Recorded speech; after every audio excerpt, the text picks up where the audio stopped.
Okay, welcome to Dynamite Delight. Before I get started, and this is a large show, and I know I'm going to miss some stuff here. So I'm sorry about that. But there's something I got to address. And I'm trying to make this as short as I can because I've done this twice and I've talked too long. Look, guys, you've been so kind not to chew my ass out when I forget something or I don't keep a promise. And I'm the type of person that likes to keep his promises the best he can. It's just part of who I am. I asked, do you guys want to see MLW? At least an overview or a basic overview of what the product's like since I last saw it 3 years ago. And I won't lie, I forgot. And this is why. This is a previous video that I put up on my other channel. If you haven't noticed, if anyone had never heard, I produce animation on another channel.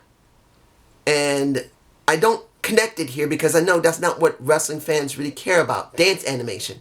That's not what you care about. But I do it. So I just forgot. And I'm sorry. Now I can't promise that it will be coming tomorrow. I will give my best to see if I have the time because I got to go to my doctor tomorrow. I will do what I can to check the product out. I won't lie. I don't know when it'll get done. I'm hoping to do it before No Surrender this Saturday. But I don't know if it's going to come tomorrow, Friday, maybe even Saturday morning. I don't know. I'm hoping to do it. Because I don't like breaking my promises to anyone. That's just not my personality. So I'm sorry. I really am. So let's get into the show. Was this a good show? This was a very heavy show. It's pretty good. But for me personally, I just felt like there was one thing missing, and I've said it for a while. I wish for more Impact stars to show up on AEW. Either because they can't do it, or there's an agreement between the two not to do it more than just Luke and Carl and, well, having Father Mitchell. I don't know what the agreement is. I don't know if they have the right. I just feel like they need at least one or two more people. That's just me. Now, we had the TNT Championship of Darby Allin against Joey Janela, who really doesn't get a chance to be seen on regular Dynamite TV. Yes, he's seen on Dark. But the bad boy Joey Janela doesn't feel like a bad boy to me. He still feels like a hardcore guy that it really needs to be a show-off. Like either a Dolph Ziggler or an HBK. That's how I feel about him. If he's gone away from the hardcore stuff, great. But I really believe he needs more to his gimmick. That's just me.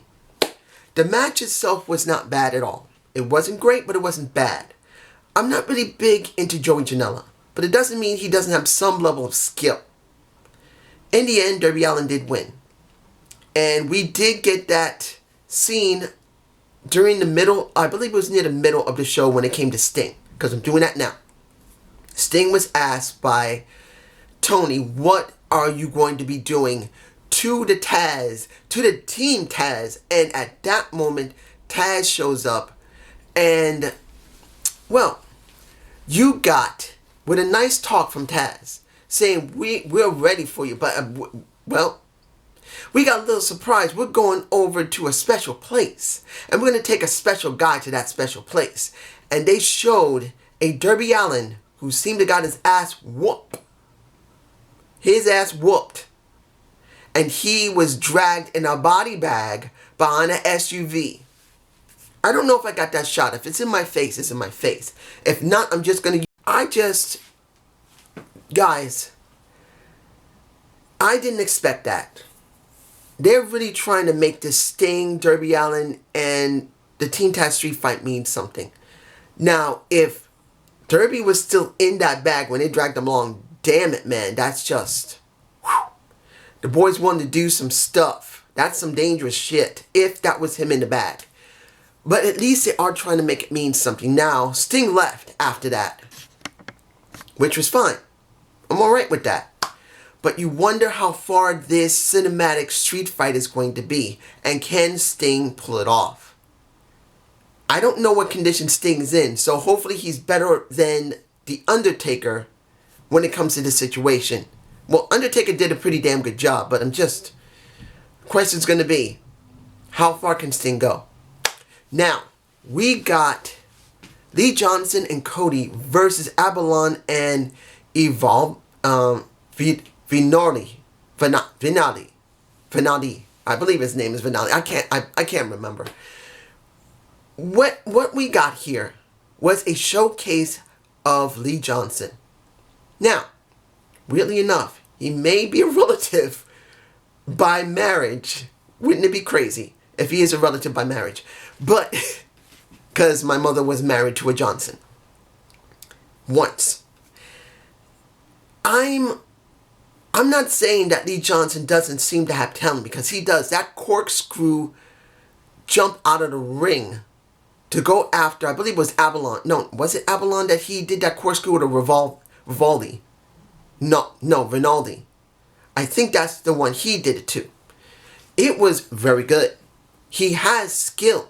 And when the match was over and he got the pin, not Cody, not Avalon, not Nivaldi. I believe I'm mispronouncing Finoli. Anyway, he sounded decently good. Out of breath, but decently okay. And he said, the Nightmare family, the Cody Rhodes family is my family. They believed in me. It means something to me. They're my family. I at least will say it's good to see they're putting over younger talent. And it's good to see, and I'm not trying to make this about Black History Month, but it is good to see they are using black wrestlers in that respect. Now, I got to say that when it comes to Impact Wrestling and AEW, they do more with their black wrestlers than WWE does. No matter how much they show Black History Month, you don't see a lot of wrestlers get opportunities much that are mixed blood or people of color. And I don't normally say it, but it happens. So it is good to see they are doing at least something, and hopefully after February they'll continue. Because that's been known with the WWE. They'll do something with their black wrestlers until Black History Month is over, and then they kind of don't do something with them. So let's just hope it continues. Now, we got Adam Page. That one was what? What did I just witness? Adam Page was asked by the money Matt, will you go and drink with me? He says, fine. Okay. He runs into Dark Order, which still seems to be a little bit like there's still something there. Then they go to the bar. And Matt really is taking no chances. He wants him to sign his contract. He fakes like he's drinking. He's going like, well, he's going to lug it back, and then he throws it out and fakes like he swallowed it, which is funny and pretty good. And he hands him the contract, clearly saying ahead of time, I'll take 30%, but if you do this, I will make you millions. 30% is nothing. Believe me. So he says, okay, give me a pen. Fine. He gives him a pen. Give me the paper. Gives him the paper. He looks at the camera and says, I want to document this. I'm glad you're here because I want to make sure this is documented that he did sign this. This happened. And as he's talking, instead of doing the first rule of doing contracts with people, never turn your back on them. That's the first rule. You know what the second rule is? Read what you sign. Now, I know many people say, well, read what you signed first. But in this situation, in wrestling, you look at them sign it first. And then you read what they sign afterward. Because Matt did not read it. He signed it as Adam Page asked. And now he runs off with it without checking it. And now Adam Page has an advantage over Money Matt. Oh my gosh, are you serious, man? Look, I've seen a lot of stupid stuff that they usually do in wrestling. But I gotta say this. This actually makes sense. Because when you see this situation, if this was WWE, they wouldn't even switch the contracts. They would say, well, you signed all this without looking at it. And it looks stupid. But here, I'm saying at least they made sure on camera Money Matt acted dumb, thinking he was getting it. He switched the contracts, signs it, and Money Matt doesn't even pay attention and signs it afterward. At least they show evidence that it was done. I like that. I did. Now, we had Pac versus, I can't remember the guys, Nemitz. I believe his name is Nemitz. He destroys this guy.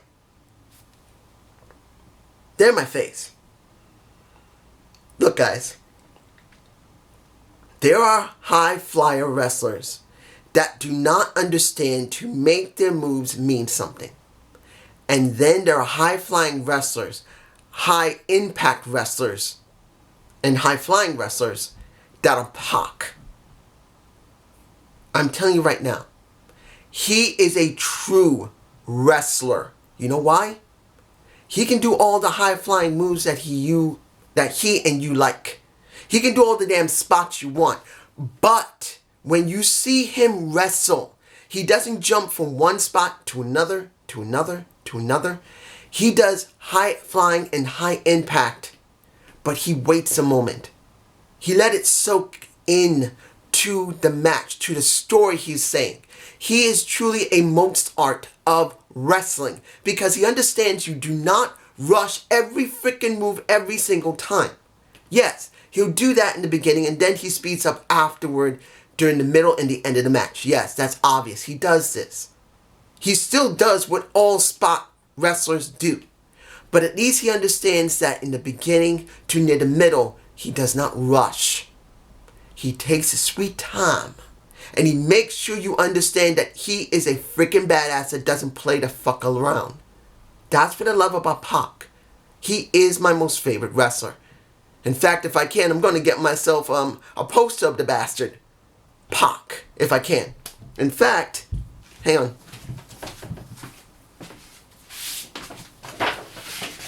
With the new setup that I'm getting with the camera, as you can see, I got a new poster. I'm going to get a couple of more posters. And probably a couple of extra things that's going to make this at least look a little better in here. Because I've never been happy about this thing here. Mostly due to the fact I still love the WWE in the sense. I love Naomi. I love the Usos. And I love several other wrestlers. But I don't want this on my wall anymore. I'm done. So this eventually is going up. Now, let's move on. We got MJF versus The Acclaim with a Chris Jericho mainly doing most of the work because of what happened to MJF. Actually, wait, no. No, this is the end of the show. For me, let's move on to something else. Let's move on to, let's look on the Thunder Rosa versus, Helms. What was her name? Hurst, sorry. I always tend to forget her name, Hurst. And this is the first round of the Women's Eliminator Tournament. The one who wins this tournament goes after Shida. Now, this is the American bracket. They will be doing something with the Japanese bracket in New Japan Pro Wrestling, I believe. And this will be interesting. How are they going to be able to make this be interesting? Unless the women are coming to AEW or they're already here at Dark, that means they're going to have to film something in New Japan Pro Wrestling. I believe it's from there. And then they're going to show it on AEW TV, which will be nice. I just want to know how they're going to be able to set this up. Was it a good match? Here's the thing. Hurst is an amateur wrestler still at heart. Thunder Rosa is a very good pro wrestler who does have an MMA background, who does have lucha libre background, along with regular, normal American wrestling. And you just stuck them both together, and to be honest, it looked a lot more brutal than you would expect it to be. Not just because they're both really heavy-handed wrestlers and they like to shoot. It looked to me like Hurst, even though is a better real wrestler than Thunder Rosa, is way too green in knowing how to make the spots look 100% correct. Because there were spots in that match that just didn't work. She looked sloppy. Now, I'm not taking anything away from her. She's still a good wrestler. But you get Thunder Rosa here who knows how to make a story work, even though in many cases Thunder Rosa doesn't always like to sell every single time, when she should at least sell a little more than most because she's that good. Then you got Hurst here, who's not the type who understands about selling that much to others or making sure the moves have impact that means something to the crowd and means something to the camera. She's still very young in the business. So that's how it looked. In the end, I'm not surprised Thunder Rosa won. Now, her video package, talking about 3 things that she wanted. She wants the NWA title back from Deeps. She wants the AEW title from Shida. And she wants to eat Britt Baker for breakfast. All of them are interesting and hopefully will mean something for Thunder Rosa. Now, of course, Thunder Rosa is still part of NWA, so I don't expect her to actually win the AEW title unless there's some type of agreement with Corgan and Tony Khan, but you never know. Now, what else do we have here? Miro had his moment talking, and he was pissed off about the wedding. Pissed off that the wedding was messed up by Charles. And he said it's not his fault because it's all about Orange Cassidy and he's coming after him. Honestly, really? I know Miro is still very new into AEW and I don't expect him to get very far yet. I don't think they're going to do anything really substantial with him for another 4 or 5 months easily. So this is more of a filler feud for him. Like it was, well, if Trent was not hurt, he would have his feud with him because they actually have real history. But because he's not there, they have to use Orange Cassidy because they're not going to use Chuck. So this is more of a filler situation for him than anything else. And it feels lacking. Now I understand they're just not going to do anything with him. They're just not. I don't think they're going to shit on him. But they're just not going to do much with him because they got so much going on. He's pretty much lost in the shuffle a little bit. But at least they are doing something with Orange Cassidy, who had a lot of fire last year. That's just me. You guys tell me below. What am I forgetting here? Let's go to the final match of the night. We had... what can I say about the Falls Count Anywhere? Seeing Keita was cool. Seeing he working with Omega was good. Seeing that Lance Archer was not then 100% focused at first was a little choppy, wasn't bad. Moxley was not the one who was the most dominant. It did feel more like Archer in the middle to the end was more dominant than it was for Moxley.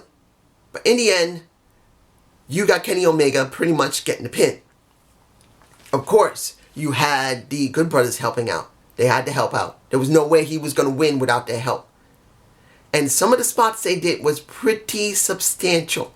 Particularly with Keita jumping off of the... I think I got the shot in my face. He jumps off of the stage and lands squarely in the right side of the pec and the chest of Moxley. That had to hurt. Now, going into the back, going to the kitchen, that's not something they haven't done before. They have done that before. And seeing that the Murder Hawk grabs a whole bag, no, not a bag, but a box of potatoes and hits Kenta in the head with it. I didn't catch that shot, but the shot I got is just of them fighting. It wasn't a bad match. It wasn't 100% bad. I enjoyed it for what it was. And in the end, the Bullet Club did still win. They got to win. They had to win. This is about them. But the question's going to be, how far are they going to have Kenny Omega in Impact Wrestling? I know it's not necessary to bring it in, but I am going to bring it in. Because, yes, you got the Good Brothers there, but what are they going to do with Kenny? And now I know I got a few things to say at the end of this, but I know they got to do something more. Just a question of what. Finally, Sammy has done it. I think that's the name I might use. We had MJF and the Champion versus the Acclaim. Now, before this happened, you see a MJF. Maxwell is just such a beautiful heel. I love the guy. If he was in front of me, one, I'd be here, he'd be here, and he'd say, shut the fuck up. He would treat me like shit. And I would go, damn, man, you don't have to be like that. Thank you. But when you see how the interaction between MJF as well as Sammy, it was well done. Sammy does not trust MJF at all. He tells everyone to get out of the inner circle's little den. And he says, well, MJF says, what do you want? I'm not against you. He says, I know what you're doing. You're trying to take over this entire organization. I am not letting you have it. And he says, you know the reason we're acting like this? He said, at first I thought you were jealous of me, but now I know you're after Chris. You want Chris out of this and take over for yourself. And you say, oh yeah, really? That's what I want to do. This is what I want. I want to take out Chris. He says, all right. Okay, I guess that's how you feel. And he grabs his phone because he realized he was recording it and then smashes it up against the wall and whacks him in the solar plexus. And then we get this match with MJF's chest and abs and abdomen taped up. We get the match. Acclaim looked alright. And I gotta say this. The rap from the Acclaim was better. What was the guy's name? Cassius? I believe it was him. He was the rapping. He was way better than he was the last couple of times. He feels more comfortable, I believe. So he feels more fluid. It sounded more better. Flat out, that's what I'll say about it. The match was fine. In the end, since the Hager saved them. Oh, I take that back. Before that, you do get the updated Bluetooth boombox to the head of a champion, almost losing. Then you get Hager saving him. So in the end, you get the MJF, the Y2J championship continuing. They are still winning. But then Sammy Guevara comes out. Sammy Guevara walks up to the ring. And Sammy Guevara faces a Chris Jericho and said, I warned you. And that's after Chris says, you know what is going on here? Why are you acting like this? Why did you hit Maxwell? What's the point? He says, I told you in December 7th, I believe he said that. If there was just one more incident with him, I'm done. He says, I'm done. I'm finished. I'm quitting. I'm leaving. And Marvez asks him, where are you going? Because he already grabbed his stuff after he walked away. And he's walking out the arena. He says, I'm done with this.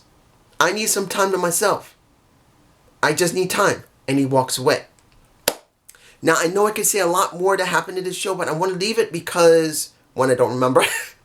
And two, there's certain things I just want to see how it's going to develop. Like Jungle Boy, I did remember that. I just want to leave that to see what's going to happen next week and the next week after that. Particularly what they do with Marco Stunt. But was this a good show? Yes, it was. But like I said, my worry is this. Things aren't bad for Dynamite. This wasn't a bad show. It wasn't. I did enjoy certain aspects of it. And I'm not lying about it. But seeing there's still only 2 people from Impact Wrestling, we need to see more. More from Impact. But the question is going to be, this is still a big question. Can there be more than just 2 wrestlers of Impact origin? Do we have more wrestlers coming? If it's possible. And I know one of my subscribers already said, you need to wait. They need to do the slow burn. Dude, listen to me carefully. It's not about a slow burn. Slow burn has been happening already for more than a few months now. This is not about rushing this. This is about just showing that Impact has more of an influence on AEW.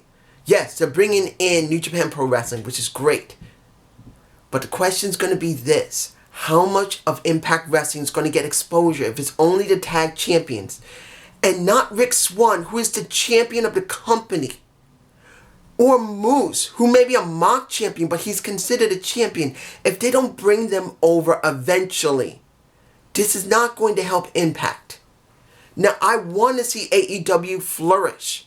And I'm not saying that Impact should completely beat the crap out of AEW. I know some of the subscribers I got rather see Impact beat the shit out of AEW. But I'm not asking for that.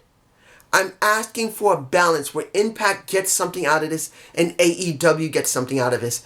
AEW gets more exposure on Access TV, which they are. But Impact needs a little exposure on TNT. They've never been on TNT. And I want to see more of them. Just a little bit more. Unless someone looks at Dark and tells me there are Impact people there, they need more. Now, hopefully it will continue building and we will get something interesting going into No Surrender. Hopefully something from AEW will show up there. That could help. I would love to see a Chris Jericho show up on Impact Wrestling's No Surrender. I wish they kind of booked that, but this is just me. You guys tell me below. Have a good day. Have a good night. Peace.